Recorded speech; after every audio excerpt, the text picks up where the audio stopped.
Hello, everybody, and thank you for joining me for another tier list. Today we're going to be going through the discography of Nick Drake, an incredibly gifted songwriter and guitar player, a personal favorite of mine, and he wrote some truly beautiful music with very unorthodox guitar parts that were very ahead of their time for the late 60s, and he was also a very mysterious figure to come out of music with only one known video and one known audio recording of him in existence, as he didn't achieve fame until after his death. So all we really have to know him from are his 3 studio albums, and even with that, lyrically, a lot of his writing is very ambiguous, and I find that level of mystique in an artist to be a very cool thing, and something that's increasingly rare amongst songwriters. And although he died way too young at the very young age of 26, he contributed some of the most beautiful music of the late 60s and early 70s, in my opinion, and I'm very happy to be covering him for today's episode. So what I'm going to do is go through his 3 studio albums, starting with 5 Leaves Left and going up to Pink Moon,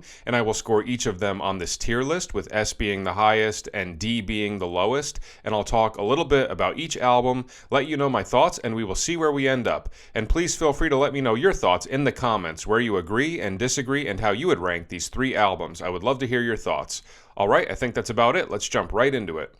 Okay, starting out, we have his debut studio album from 1969 titled 5 Leaves Left, and I will give this an A. I think this is a very good debut record that does a great job of introducing the listener to the very beautiful sound of Nick Drake. Stylistically, it's in a general folk rock sort of realm, with guest features from some noteworthy English musicians like Richard Thompson of Fairport Convention, as well as Danny Thompson of Pentangle, and instrumentally we get a really nice variety of sounds with lots of beautiful string arrangements, as well as flute, oboe, English horn, and violin on select songs. It's 10 tracks long with 5 songs on each side, and it opens up very nicely with Time Has Told Me, which has some great acoustic guitar and piano layering, with Richard Thompson doing some very tasteful lead parts on the electric guitar. A great way to kickstart the record. And then we go into my personal favorite song from this album, titled Riverman, one of my favorite Nick Drake songs, with a stripped down instrumentation with acoustic guitars and vocals, as well as a beautiful string section that just complements everything so nicely.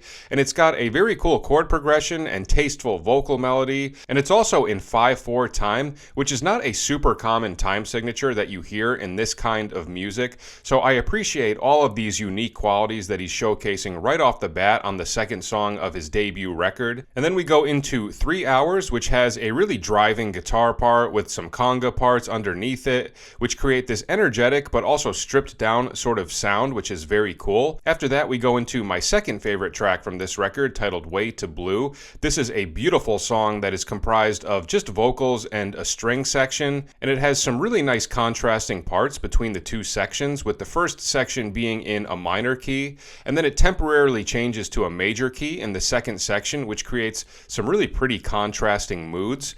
Then side 1 concludes perfectly with Day Is Done, another Nick Drake classic with a beautiful chord progression, awesome finger-picked guitar parts, and a beautiful string section that just ties everything together so beautifully. Side 2 then delivers another 5 songs, opening up with the very pretty cello song, which has some more conga parts and a very intricate finger-picked guitar part with beautiful vocals. And then that is followed by my second favorite song from this record, titled The Thoughts of Mary Jane. I think this song is just so pretty. I love the vocal melody, the chord progression is very nice, and the flute parts just work so nicely with the overall mood of this track. And when the string section comes in later in the song, it just ties the whole song together so beautifully. Then that is followed by Man in a Shed, which has more of a jazzy feel with a walking bass line in the upright bass and some very jazzy chord movements layered beautifully in the guitar and piano, as well as a little solo from pianist Paul Harris. Then the album concludes with 2 more tracks with Fruit Tree and Saturday Sun. Fruit Tree is more guitar and string centered, and Saturday Sun is a piano centered track with drums, and the only song on this record to feature drums, which is a precursor to a sound that we will hear much more of on his next record. And I do like these 2 songs, but I also think they're probably the 2 weakest songs on the record, and ultimately that is why I put this in A tier rather than S. For me personally, I don't think that these last two songs reach the same highs that the remainder of the record did, but they are certainly not bad songs by any stretch, and I don't think Nick Drake has ever written a bad song. It's just a matter of the exceptional tracks that he writes and how some other songs might compare to them, and that's always been my general feeling of the last two tracks of this record, but certainly they are still good songs and nothing that takes away from the album too much. But all in all, I think this is an amazing first release. It's got great songwriting, great guest features, very beautiful instrumentations, and a handful of songs that would definitely make my list of top 10 favorite Nick Drake songs, with tracks like Riverman, The Thoughts of Mary Jane, and Way to Blue. So a very good first album. I will give this an A.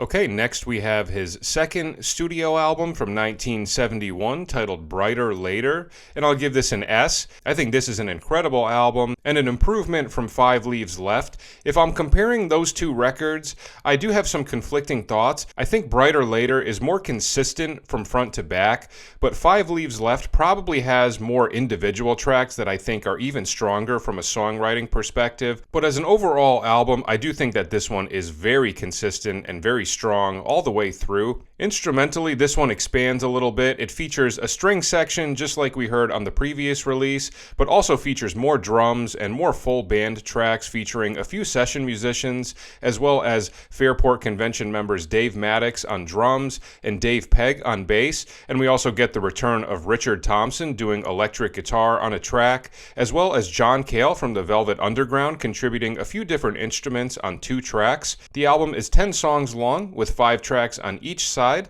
Side 1 opens up with a beautiful 90-second instrumental introduction with intricate finger-picked guitar parts and this lush string section that complements the guitar perfectly. An awesome way to kickstart this record. And then we go on to track 2, and the energy picks up a lot with Hazy Jane 2. And this is the first track to show you this new instrumental side to the Nick Drake sound, with a driving drum groove and a very quick, rhythmically intricate vocal part, and just an all-around very solid song that sets up the remainder of side 1 beautifully. Then we continue with a Nick Drake classic titled At the Chime of a City Clock, a song that's more mysterious mood-wise and has some really tasteful chord progressions and vocal melodies, and the string section and alto saxophone add some nice additional textures to this very colorful song. Then we go into another song with a more driving energy to it titled One of These Things First, which has some very tasteful guitar and piano layers, which does a great job of complementing both parts and not getting in each other's way. And then we conclude with my favorite song from side 1 titled Hazy Jane 1, a more stripped down song that's mostly guitar, bass, vocals, strings, and some light percussion, and I just love all of the textures that are created within this track. So many different sounds on top of each other with beautiful vocal melodies and really complementary string arrangements that really make the song come to life. Just a perfect Nick Drake song in my opinion. And then side 2 delivers 5 more tracks, opening up with the very beautiful instrumental title track Bryter Layter, which has some very catchy melodies being played by the flute, and eventually it gets doubled with the string section. A very enjoyable song, both from a melody and instrumentation standpoint. Then we go into Fly, which would be my second favorite song from this record. I think this track is so beautiful, and another song with minimal drums and percussion, but very big instrumental layering that creates so many beautiful textures. And then the album continues with Poor Boy, which is the one song of the Nick Drake discography where we hear him playing electric guitar, which is very cool, and another song with some very colorful chord movements and an overall very cool vibe. Then we go into my favorite song from this record, a Nick Drake classic titled Northern Sky, a fairly simple and repetitive song, but it is just so unbelievably beautiful and creates such pretty, vivid imagery. Another great example of instrumental subtleties in the piano and how they add an entire additional layer of depth to this already beautiful song. Definitely a track that makes my top 10 favorite Nick Drake song list.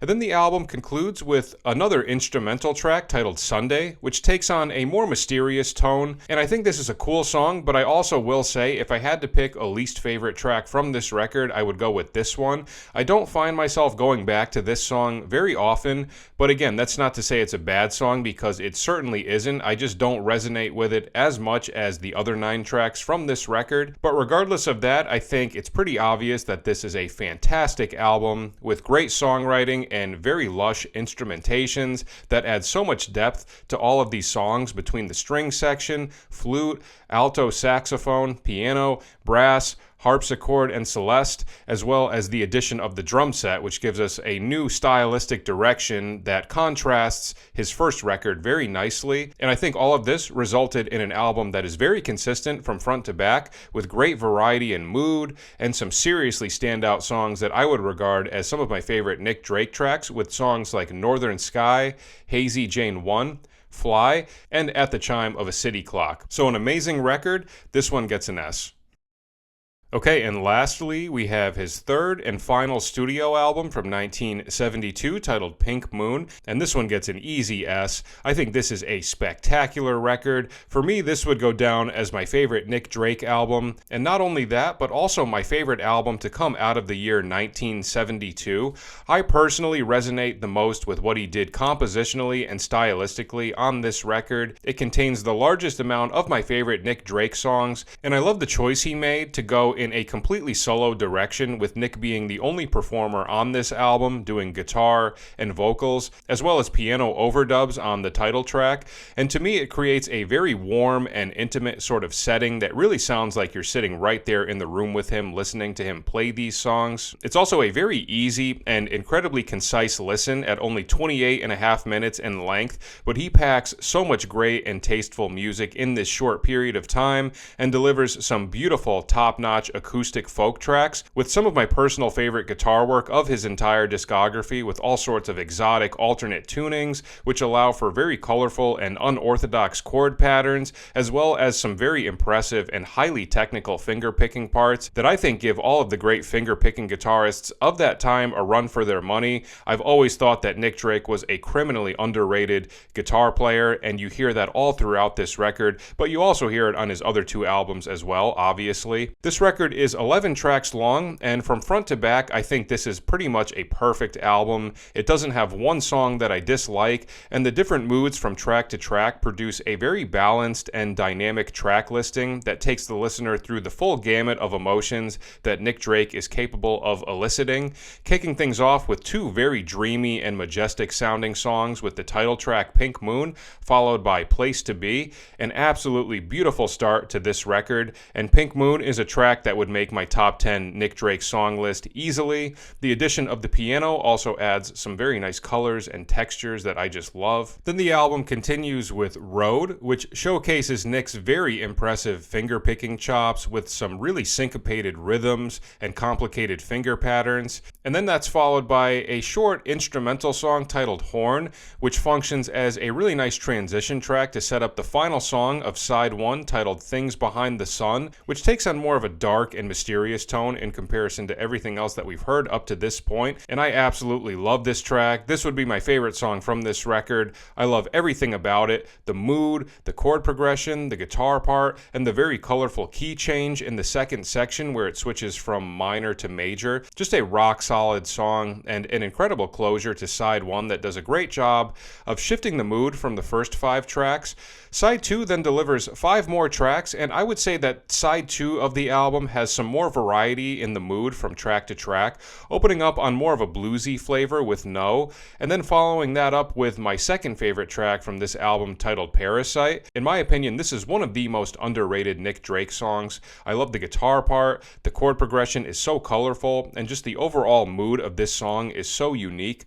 Then we continue on more of a mysterious vibe with Free Ride, which is another song with very cool and intricate guitar parts, with the thumb keeping this driving percussion percussive pattern underneath the chord part. And then the album concludes with two more incredible songs titled Harvest Breed and From the Morning.